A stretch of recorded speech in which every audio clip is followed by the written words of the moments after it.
All right, If cool. you hear anything in the background, it's my husband being obnoxious. So Hey, you know what? That's what husbands do. We're obnoxious, yeah, it is. right? I happen to know a little bit about that.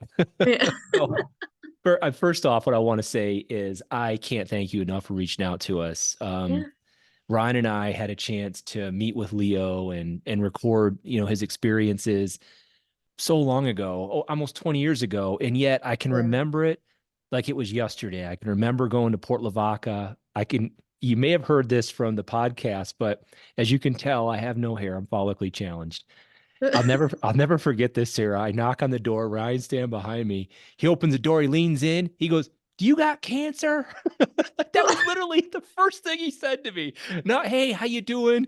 And I knew right then that Leo and I were going to get along just great. And one of the things, Sarah, is when Ryan and I record these interviews and we send them to Library of Congress, we knew they would just be buried there. So we got this podcast to share them, and we always wondered, will somebody, a relative, stumble across what we're doing and say, "Hey, that's my grandfather," and you did. So how did you find us to even leave us a message on our website? Yeah, I just was doing a Google search, just I don't know, for the fun of it, I guess. Yep. Actually, I think it was to show my husband because he's a big history buff, and I'm not a history buff. And although Granddaddy told me his stories a million and one times, they never stuck because my brain just doesn't absorb that kind of info. And so I wanted to show him, what Granddaddy did and everything that he was known for. And when I searched his name, the your website came up and I was like, what is this? And that's how I found it. Well, that's exactly why we started the website. And believe me, you may or may not have heard any of our podcast episodes, but it's just myself, Tony Lupo, and then Ryan Fairfield. We're it. Ryan and I have been best friends forever. We recorded these interviews. We do all the podcasts. I maintain the website. I put a lot of work into the website to make sure that if people like you type in something Yeah. like Leo Westerholm, that it will show up. So you'll never know. You just won't know how happy it makes me to hear you say that you did that and that it worked. And Yeah. so when you went onto website, I mean, how much did you know about your grandfather's like role in World War II and all that? I mean, you mentioned they tried telling you stories and stuff, but was how much did you know? Um, so we knew, I personally always knew that he was a POW, and that he was a part of D-Day. But I didn't know like what his role was in the military.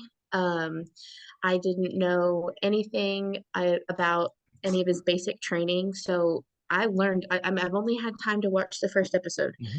but I learned a lot just about him in that first episode that I never I mean, he told us about like,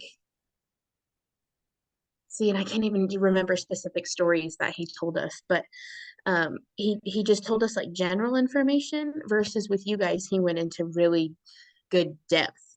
And I mean, I was such a kid that when you're that little, important things like that don't process to you, I guess. But now that I'm an adult and I realize like, oh man, he made a huge impact on a lot of people for his position in the war. And so, and it actually, he ended up having him and my grandmother, they tried having kids naturally and they couldn't. So they adopted my dad and my aunt, from two separate families. They're not from the same family. But I'm pretty sure that the reason they had to adopt is because of something that happened to him while he was a POW. Ah, interesting. And I was going Mm-hmm. to ask you more about yourself, and you just kind of opened that door a little bit. So I didn't know, and this is why I really wanted to reach out to you, is we hear that period of history when they were young, whether it's a male or a female, or young men and women, and they'll touch on a little bit about what happened to them when they came home after the war. Like, for example, we knew that by the time we interviewed him, his wife had passed away and he was sick with something.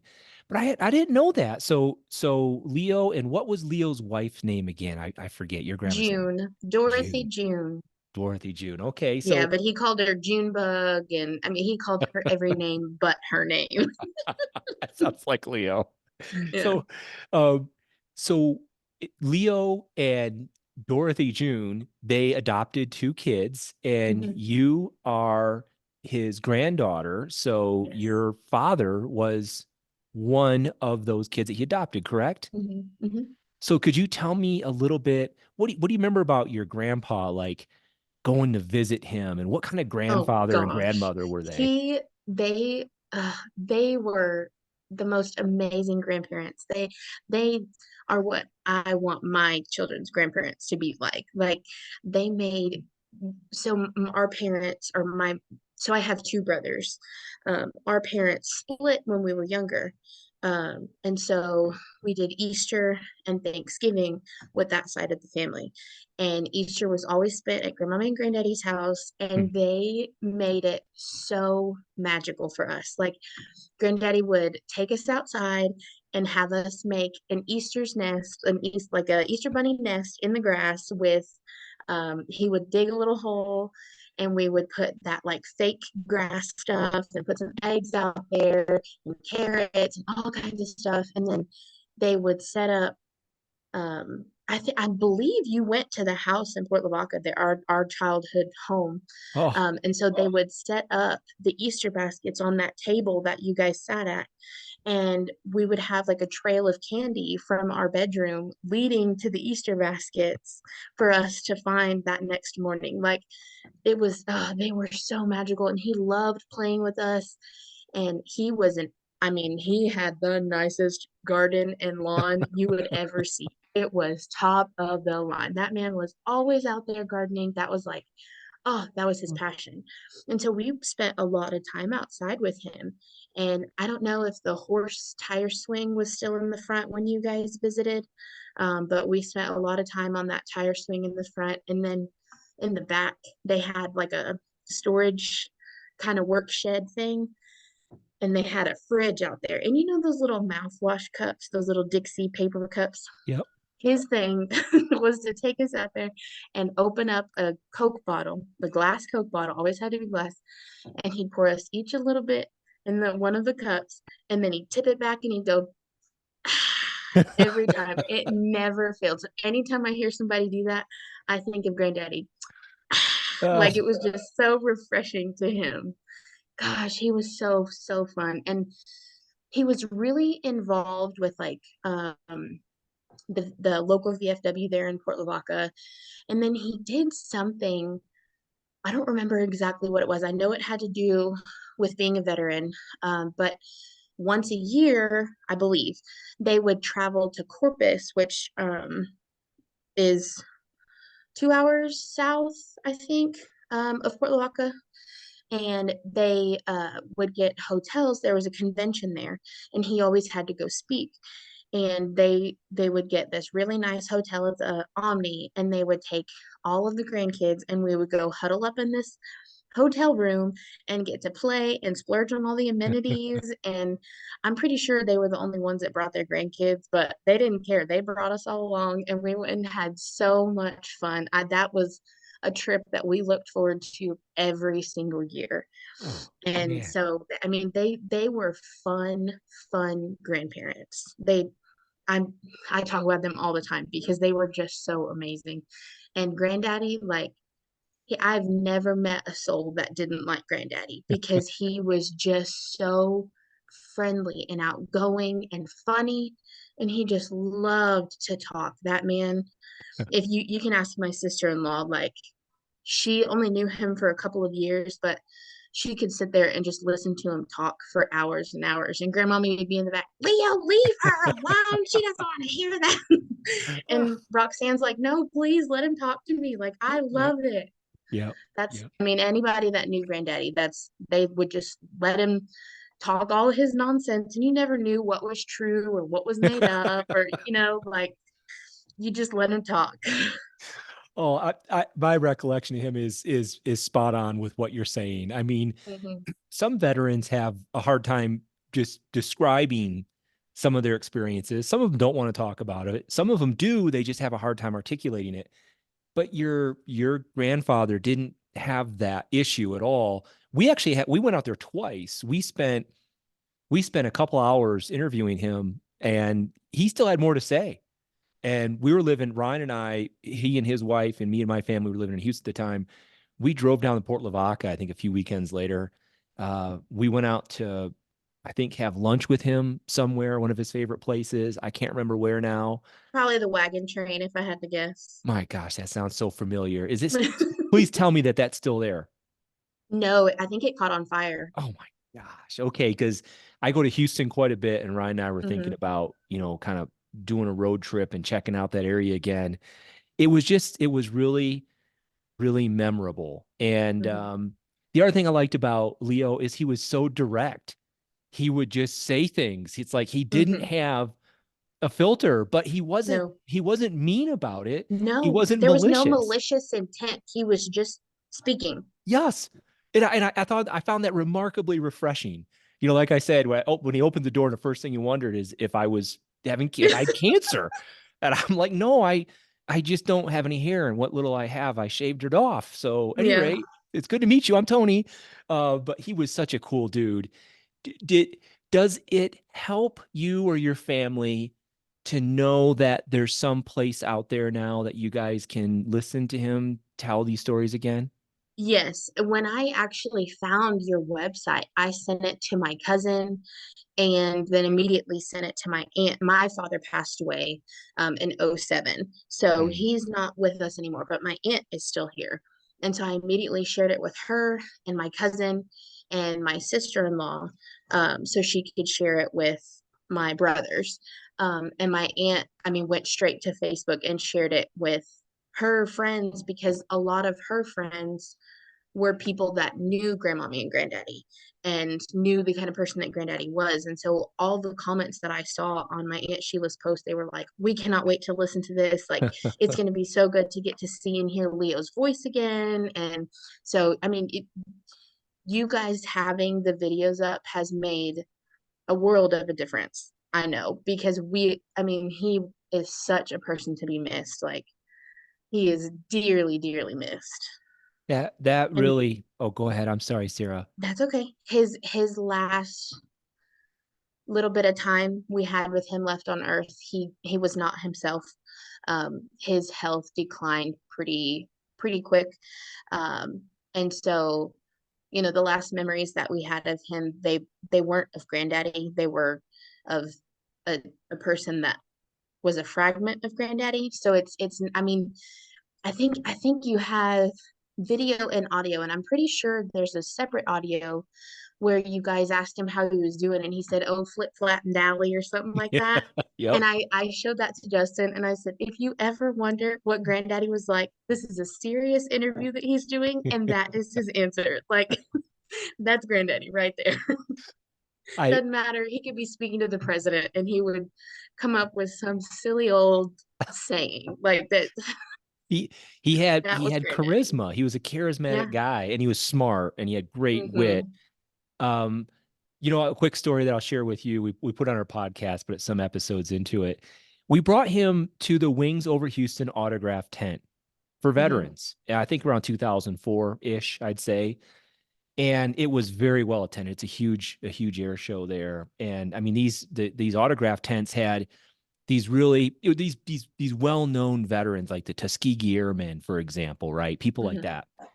And when Ryan and I took over the tent, we asked the person that we reported to, "Hey, can we bring in local veterans that we're interviewing?" And they're like, "Do you think people are going to want to talk to veterans that they don't know, that they haven't read about in the book or anything?" And we're like, "I think they will." So Maybe. we brought in Leo Westerholm and a bunch of other people that we had got to know from the interviews we were conducting, and it was a hit. People people loved it. And I can still see there's two things I remember about that day. One is Leo had these handwritten notes on these soup cans, on the labels that came off the soup cans that he took notes of during the war as a POW to write his memoir.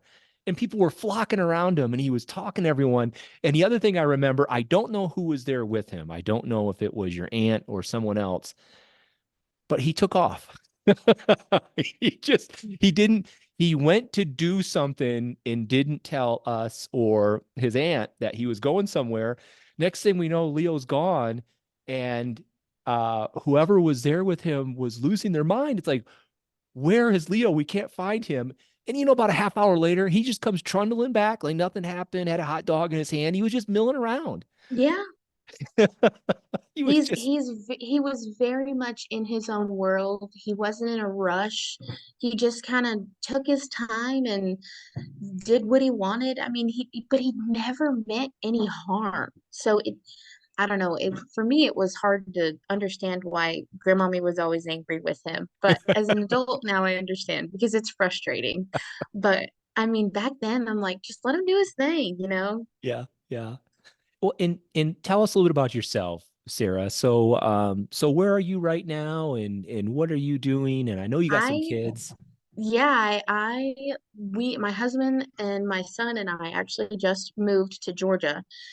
We were living in about an hour north of Corpus, and all of our family, well, all of my side is in Texas, but we came to Georgia to be with my husband's side, um, and we have a 1.5 year old, and we are 7 months pregnant with number two, Oh, and I, are you okay?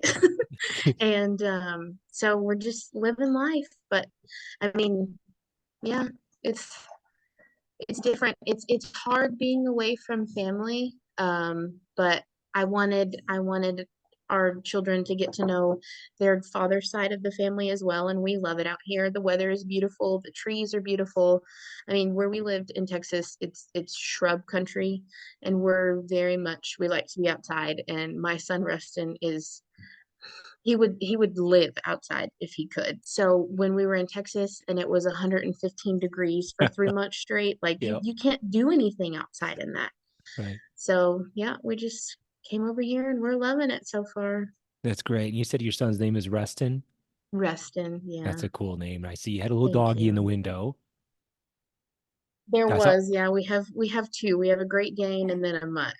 Okay, so it wasn't a little dog at all. I saw a very large dog head then. Yeah. So, I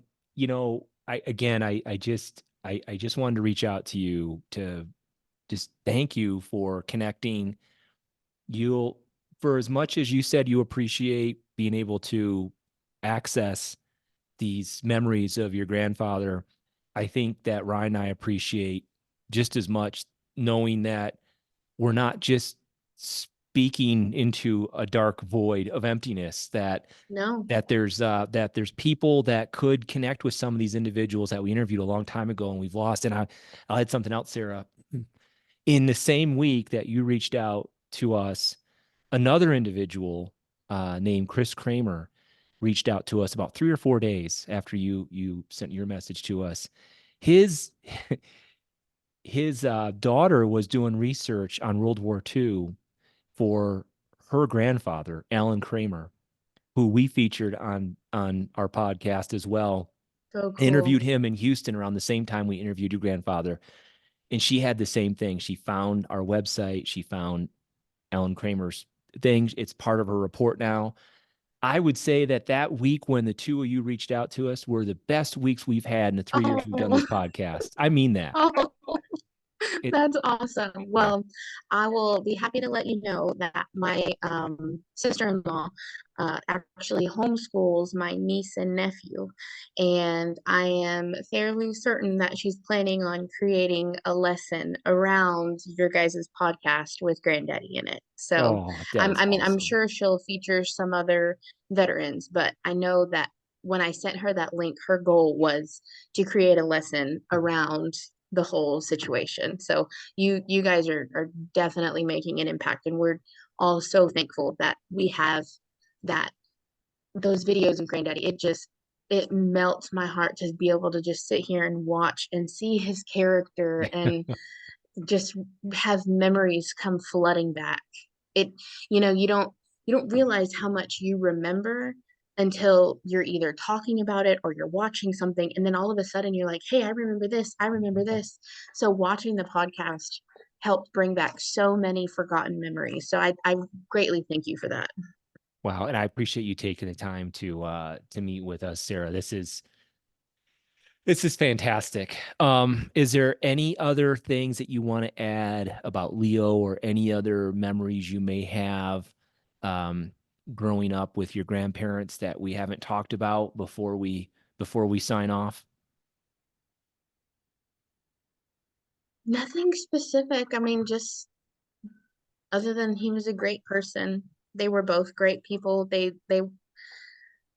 everybody loved them. I mean, there was not a soul that I had ever known or met that didn't just adore June and Leo. I mean, the Westerholms were just they were amazing people. And frankly, Granddaddy came from a family of all boys. I believe there was five of them total, and every single brother in the Westerholm family, they were kind men, and Mm.